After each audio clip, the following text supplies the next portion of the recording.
G'day gamers, Aussie Wargamer here in Moree, Australia, and welcome to my channel. On this episode, I'll be updating you on my CanCon progress, what I've done, what I've got to go, and games I've played. So let's get to it, eh?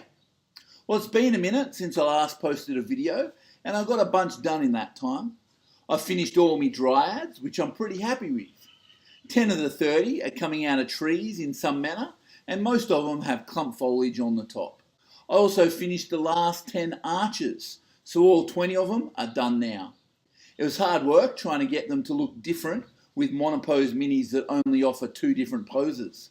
Some head and arm swaps, a few proxies, and varied paint jobs have done the trick. I've also been working a bit on my display board, which is pretty much ready to paint. I made the trees with a wire armature, wrapped in masking tape, and then sculpted with air drying clay. I aged some balsa wood with my hobby knife to make some duck boards that will be the path through Greywater Reach. I'll have a road sign, some lanterns and some other bits and pieces to add to the narrative of the board. I've also started on one of the terrain pieces I'll be taking to CanCon, and I'm stoked on it, but I'm going to keep that one close to my chest until it's all done. So far I've painted 61 miniatures and have 6 to go. I've got to paint my 3 Kurnoth Hunters and my Lord on Pegasus. I've got to sculpt the back of the dress on my Enchantress and paint her, and then I have to make Alariel's Water Droth Beetle and paint her all up. Also want to make Mystic Shield and Divine Blessing markers, 6 objective markers, finish my display board, finish the terrain I'm lending for the tournament, and make and paint my own 3 pieces of terrain.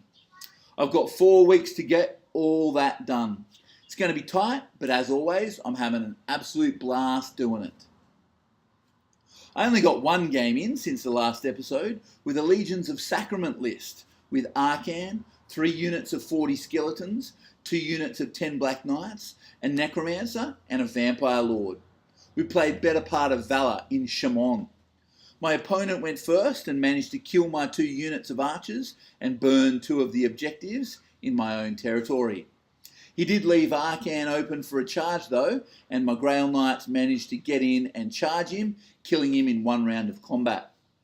With the general gone, Alariel and her summoned Kurnoth Hunters went to town on the Skellies and killed enough in 2 rounds of combat for the rest to run away, and I burned that objective after my opponent burned one of his.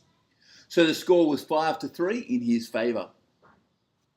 Round 4, he burned his last objective, so my middle objective, protected by my Dryads, was all that was left. So he was up 8-3, but I held on to my objective, finishing the game on 11-8 in my favour. Alariel's healing is really useful if she survives to her hero phase. She's healing 2 to 6 wounds, which proves enough for her to survive the whole game. The Sacred Protector was again useless, failing to kill a Necromancer sitting on just 2 wounds. It was a great fun game, and I look forward to my next one. Well, that's all from me. Thanks for watching, and as always, subscribe if you want to hear more of me voice. Catch us later.